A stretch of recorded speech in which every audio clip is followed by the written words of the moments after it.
अर्थसंकल्पीय तरतूद, बाह्य संस्थांमार्फत कोणकोणती कामं होणार आहेत, तुमची निवड प्रक्रिया कशी असणार आहे, जिल्हा स्तरावरची काय कामं असणार आहेत, निवड प्रक्रियेनंतर तुमची कामं काय असणार आहेत, नेमणूक प्रक्रिया झालेली आहे, नेमणूक प्रक्रिया कशा पद्धतीने आहे, तुम्हाला काय फायदा असणार आहे, तुमची कागदपत्र कोणती, निकष काय आहेत, कार्यक्रमाची रूपरेषा।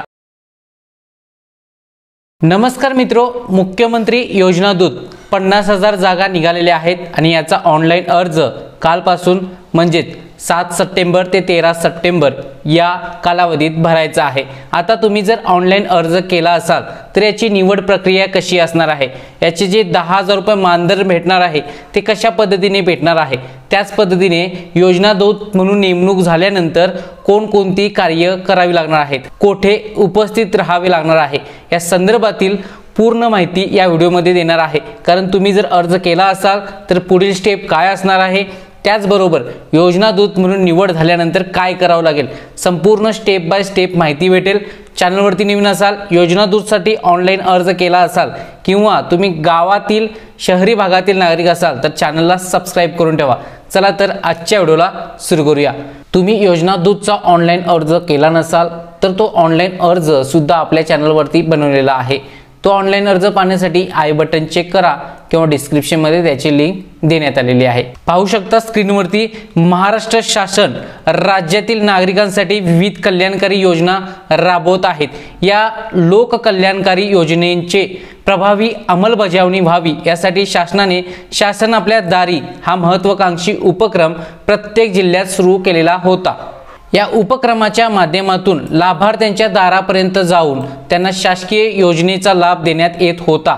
या अंतर्गत राज्यातील लाखो नागरिकांना विविध शासकीय योजनांचा एकाच छताखाली लाभ देण्यात शासन यशस्वी झाले होते। याच उपक्रमाचा विस्तार म्हणजे मुख्यमंत्री योजना दूत असून, पाहू शकता मुख्यमंत्री योजना दूत असून याचा मुख्य उद्देश सामाजिक बदल घडविण्यासाठी उत्सुक असलेल्या 50,000 उत्साही तरुणांच्या समर्पित प्रयत्नाद्वारे जनतेपर्यंत पोहोचवणे हा आहे। कल्याणकारी योजना आणि नागरिक यांना जोडणारा उपक्रम म्हणजेच मुख्यमंत्री योजना दूत होय। कार्यक्रमाची रूपरेषा काय असणार आहे ते पाहून घ्या। महाराष्ट्र शासनाच्या माहिती व जनसंपर्क महासंचालनालय आणि मुख्यमंत्री जनकल्याण कक्ष यांच्यामार्फत संयुक्तपणे मुख्यमंत्री योजना दूत कार्यक्रम राबविला जाणार आहे। राज्यात कार्यरत प्रशासकीय यंत्रणेला मदत करण्याकरिता मुख्यमंत्री योजना दूत नेमले जातील। ग्रामीण भागात प्रत्येक ग्रामपंचायतीसाठी एक व शहरी भागात 5,000 लोकसंख्येसाठी एक योजना दूत या प्रमाणात एकूण 50,000 योजना दूतांची निवड करण्यात येईल। मुख्यमंत्री योजना दूतास प्रत्येकी 10,000 रुपये प्रति महिना एवढे ठोक मानधन देण्यात येईल। प्रवास खर्च सर्व भत्ते यामध्ये समावेश असतील। निवड झालेल्या मुख्यमंत्री योजना दूतासोबत 6 महिन्याचा करार केला जाईल व हा करार कोणत्याही परिस्थितीत वाढवता येणार नाही। म्हणजे समजलं, 6 महिन्यासाठी योजना दूत आहे। आता उमेदवार निवड प्रक्रिया कशी असणार आहे, उमेदवाराचे वयोगट 18 ते 35 वर्ष असणार आहे।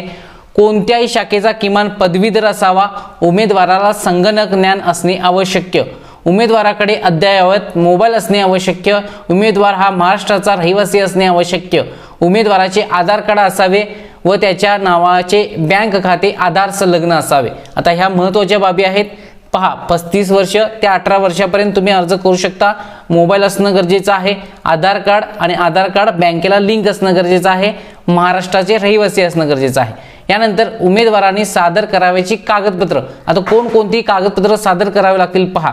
विहित नमुन्यातील मुख्यमंत्री योजना दूत कार्यक्रमासाठी केलेला ऑनलाईन, आता ऑनलाईन अर्ज कसा करावा हा व्हिडिओ संपताच प्ले होईल किंवा डिस्क्रिप्शन किंवा आय बटन मध्ये तुम्हाला पाहायला भेटेल। ऑनलाईन अर्ज केला नसाल तर करून घ्या। यानंतर पहा, आधार कार्ड, पदवी उत्तीर्ण असल्याबाबतचे पुराव्या दाखल कागदपत्रे, प्रमाणपत्र इत्यादी, आदिवासाचा दाखला सक्षम यंत्रणेने दिलेला। आता पहा, डोमेसेल सर्टिफिकेट एक आणि पदवीधर उत्तीर्ण असल्याबाबतचा पुरावा, तुमचं मार्कलिस्ट, त्याचबरोबर डोमेसेल सर्टिफिकेट, वैयक्तिक बँके खात्याचा तपशील, पासपोर्ट साईज फोटो, हमीपत्र ऑनलाईन अर्जासोबतच्या नमुन्यामध्ये। आता ऑनलाईन अर्ज भरल्यानंतर तुम्हाला हे सोबत द्यायचे आहे निवड झाल्यानंतर। त्यानंतर पहा, उमेदवारास होणारे फायदे काय आहेत। प्रत्यक्ष कामाचा अनुभव, सामाजिक बदलांचा भाग होण्यासाठी संधी, विद्या वेतनातून युवकांना आर्थिक सहाय्य, शिक्षणाबरोबरच कौशल्य विकास, सरकारी कामाचा अनुभव, उमेदवारास हा फायदा आहे। मुख्यमंत्री योजना दूताची नेमणूक प्रक्रिया कशी असणार आहे पहा। उमेदवाराच्या नोंदणीची व प्राप्त अर्जाची छाननी प्रक्रिया माहिती व जनसंपर्क महासंचालनाद्वारे नियुक्त करण्यात बाह्य संस्थांमार्फत ऑनलाईनरित्या पूर्ण करण्यात येईल। ऑनलाईनरित्या प्राप्त झालेल्या अर्जाची छाननी केल्यानंतर पात्र उमेदवारांची यादी राज्यातील व प्रत्येक जिल्हा माहिती अधिकारी यांच्याकडे पाठवण्यात येईल। जिल्हा माहिती अधिकारी हे जिल्हा सहाय्यक आयुक्त, कौशल्य विकास, रोजगार व जिल्हा अधिकारी यांना प्राधिकृत केलेल्या प्रतिनिधी यांच्या समन्वयाने प्राप्त अर्जाशी संबंधित उमेदवाराच्या कागदपत्राची तपासणी करतील। यामध्ये उमेदवाराची शैक्षणिक व वयोमर्यादेविषयक मूळ कागदपत्र तपासणीत येतील। त्यानंतर प्रत्येक उमेदवाराबरोबर 6 महिन्याचा करार केला जाईल। कराराचा कालावधी कोणत्याही परिस्थितीत वाढविला जाणार नाही। अशा पद्धतीने स्टेप आहेत। त्यानंतर तिसरी स्टेप पहा, जिल्हा माहिती अधिकारी वरील प्रमाणे शासकीय योजनांच्या माहिती संदर्भात पात्र उमेदवारांचे समुपदेशन व निर्देशन करतील। जिल्हा माहिती अधिकारी हे जिल्हा सहाय्यक आयुक्त व जिल्हा अधिकारी यांनी प्राधिकृत केलेल्या प्रतिनिधी यांच्या समन्वयाने संबंधित जिल्ह्यातील ग्रामीण भागात प्रत्येक ग्रामपंचायतीसाठी 1, शहरी भागात 5000 लोकसंख्येसाठी 1 या प्रमाणात उमेदवारांना योजनादूत म्हणून पाठवतील। मुख्यमंत्री योजनादूत हा कार्यक्रम उमेदवारांना सोपविण्यात येणारे कामकाज हे शासकीय सेवा म्हणून समजण्यात येणार नाही। सबब नेमणुकीच्या आधारे भविष्यात शासकीय सेवेत नियुक्तीची मागणी अथवा हक्क सांगितला जाणार नाही। याबाबतचे हमीपत्र निवड झालेल्या उमेदवाराकडून घेण्यात यावे। अशा पद्धतीने नेमणूक प्रक्रिया असणार आहे। निवड झाल्यानंतर योजनादूताने कोणती कामे करायची आहेत ते पहा। योजनादूत संबंधित जिल्हा माहिती अधिकारी यांच्या संपर्कात राहून जिल्ह्यातील योजनांची माहिती घेतील। प्रशिक्षित योजनादूतांनी त्यांना नेमून दिलेल्या ठिकाणी समक्ष जाऊन त्यांना ठरवून दिलेले काम पार पाडणे त्यांच्यावर बंधनकारक राहील। योजनादूत राज्य शासनाच्या विविध योजनांची प्रचार आणि प्रसिद्धी करताना ग्राम पातळीवरील यंत्रणांशी समन्वय करून शासनाच्या योजनांची घरोघरी माहिती होईल यासाठी प्रयत्न करतील। 4 नंबर पहा, योजनादूत दर दिवशी त्यांनी दिवसभर केलेल्या कामाचा विहित नमुन्यातील अहवाल तयार करून तो ऑनलाईन अपलोड करतील। योजनादूत त्यांना सोपविलेल्या जबाबदारीच्या स्वतःच्या स्वार्थासाठी नियमबाह्य कामासाठी उपयोग करणार नाहीत। तसेच ते गुन्हेगारी स्वरूपाचे गैरवर्तन करणार नाहीत। योजनादूत तसे करत असल्याचे निदर्शनास आल्यास त्यांच्यावर करण्यात आलेला करार संपुष्टात आणण्यात येऊन त्यांना जबाबदारीतून मुक्त करण्यात येईल। योजनादूत अनधिकृतरित्या गैरहजर राहिल्यास किंवा जबाबदारी सोडून गेल्यास त्यांना मानधन अनुदेय राहणार नाही। त्यानंतरची स्टेप काय आहे पहा, उपसंचालक माहिती, जिल्हा माहिती अधिकारी, जिल्हा सहाय्यक आयुक्त, कौशल्य विकास, रोजगार व जिल्हा अधिकारी यांनी प्राधिकृत केलेला प्रतिनिधी यांची जबाबदारी काय असेल पहा। विभागीय स्तरावर विभागीय संचालक या योजनेचे सहनियंत्रण करतील। जिल्हा माहिती अधिकाऱ्याच्या कार्याचा आढावा विभागीय स्तरावर घेतला जाईल। जिल्हा माहिती अधिकारी हा सदर योजनेसाठी संबंधित जिल्ह्याचा नोडल ऑफिसर असेल। संबंधित जिल्ह्यातील योजनादूतांनी विहित नमुन्यात ऑनलाईन अपलोड केलेल्या त्यांच्या दैनंदिन कामकाजाचा आढावा जिल्हा माहिती अधिकारी घेतील। तसेच संबंधित योजनादूतांना त्यांच्या कामकाजामध्ये मार्गदर्शन करतील। त्याचबरोबर पहा, योजनादूत कार्यक्रमाच्या संचालनासाठी बाह्य संस्थांमार्फत करावयाची कामे, उमेदवारांची ऑनलाईन नोंदणी करणे, उमेदवारांच्या प्राप्त अर्जांची तसेच अर्जासोबत जोडावयाची कागदपत्र छाननी करणे व पात्र उमेदवारांच्या नावांची यादी जिल्हा माहिती अधिकारी यांना ऑनलाईन उपलब्ध करून देणे। निवडण्यात आलेल्या योजनादूत यांना जिल्हा माहिती अधिकारी यांच्या समन्वयाने समुपदेशन व निर्देशन, कामकाजाचे वाटप इत्यादी बाबतीत सहनियंत्रण करणे। योजनादूतांना कामाचे वाटप झाल्यानंतर त्यांच्या दैनंदिन उपस्थितीबाबतचा व अन्य बाबींचा साप्ताहिक अहवाल त्यांना सादर करणे। त्याचबरोबर योजनादूतांनी प्रत्येक दिवशी केलेल्या कामाचा ऑनलाईन अहवाल घेणे। तदनंतर सदरचा अहवाल जिल्हा माहिती अधिकारी व नोडल ऑफिसर माहिती व जनसंपर्क महासंचालनालय यांना पाठविणे। योजनादूतांच्या मानधनाची देयके तयार करून जिल्हा माहिती अधिकारी यांना सादर करणे।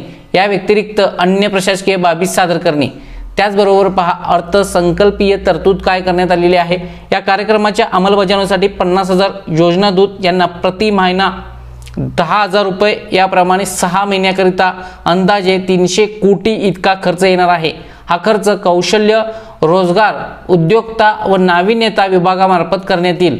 योजनादूतांनी ठरवून दिलेल्या उद्दिष्टाप्रमाणे काम केले आहे का नाही याची खातरजमा माहिती जनसंपर्क विभाग करेल व त्यानंतरच योजनादूतांना मासिक मानधन अदा करण्यात येईल। ही कार्यवाही प्रत्येक महिन्याच्या 2 तारखेपर्यंत पूर्ण करण्यात येईल। म्हणजे पहा, तुमचं मानधन कधीपर्यंत भेटेल हे सुद्धा यामध्ये तरतूद करण्यात आलेली आहे। सुमारे 50,000 योजनादूतांची भरती असणार आहे। मुख्यमंत्री योजनादूत अंतर्गत माहिती व जनसंपर्क विभागाच्या वतीने राज्यभरात सुमारे 50,000 योजनादूत पदाची 6 महिन्यासाठी भरती केली जाणार आहे। या योजनेअंतर्गत प्रत्येक योजनादूतला प्रतिमाह 10,000 रुपये मानधन देण्यात असून राज्याच्या कौशल्य विकास, नाविन्यता, रोजगार विभागाच्या वतीने हे मानधन निवड झालेल्या उमेदवाराच्या थेट बँक खात्यात जमा होणार आहे। राज्यातील प्रत्येक ग्रामपंचायतीसाठी उदाहरणार्थ 27,834 ग्रामपंचायती आहेत। प्रत्येक नगरपालिका क्षेत्रासाठी म्हणजे 5,383 आहेत। इतर महानगरपालिकेसाठी 1296, वार्डसाठी प्रत्येक एक याप्रमाणे राज्यात एकूण 47,516 योजनादूतची निवड केली जाणार आहे। म्हणजे शहरी भागात 19,782 व ग्रामीण भागात 27,834 योजनादूत लवकरच निवडले जाणार आहेत। याप्रमाणे राज्य शासन प्रत्येक ग्रामपंचायत व नगरपालिका क्षेत्रात मुख्यमंत्री योजनादूताची नेमणूक करून शासकीय योजनांचा प्रचार व प्रसार करणार आहे। या 50,000 योजनादूतांना जिल्हा स्तर तसेच उपविभाग स्तरावर प्रशिक्षण देण्यात येणार आहे। या प्रशिक्षणाच्या माध्यमातून हे योजनादूत कल्याणकारी योजना आणि नागरिक यांना जोडणारा दुवा ठरतील व प्रत्येक पात्र लाभार्थ्यांना शासकीय योजनांचा लाभ मिळवून देण्यात महत्त्वपूर्ण भूमिका बजावतील याची खात्री वाटते। अशा प्रकारे योजनादूताची कार्य आहेत, निवड प्रक्रिया आहे, भरती आहे। आता याचा ऑनलाईन अर्ज कसा भरायचा हा व्हिडिओ संपताच इथे प्ले होईल। तो व्हिडिओ लिंकवरती क्लिक करा आणि पाहून घ्या। त्या पद्धतीने ऑनलाईन फॉर्म भरा। आता 7 ते 13 सप्टेंबर या कालावधीत हा फॉर्म भरणं गरजेचं आहे। या पुढील प्रक्रिया इथे सांगितलेलं आहे। तुम्हाला कोणकोणत्या पद्धतीने कामकाज करावं लागणार आहे, अर्थसंकल्पीय तरतूद, बाह्य संस्थांमार्फत कोणकोणती कामं होणार आहेत, तुमची निवड प्रक्रिया कशी असणार आहे, जिल्हा स्तरावरची काय कामं असणार आहेत, निवड प्रक्रियेनंतर तुमची कामं काय असणार आहेत, नेमणूक प्रक्रिया झालेली आहे, नेमणूक प्रक्रिया कशा पद्धतीने आहे, तुम्हाला काय फायदा असणार आहे, तुमची कागदपत्र कोणती, निकष काय आहेत, कार्यक्रमाची रूपरेषा या संपूर्ण बाबी आजच्या व्हिडिओमध्ये सांगण्यात आलेल्या आहेत। तुमच्या या व्यतिरिक्त कोणत्या अडचणी असतील तर कमेंट सेक्शनचा जरूर वापर करा। नेक्स्ट व्हिडिओमध्ये त्याबद्दल माहिती देण्यात येईल।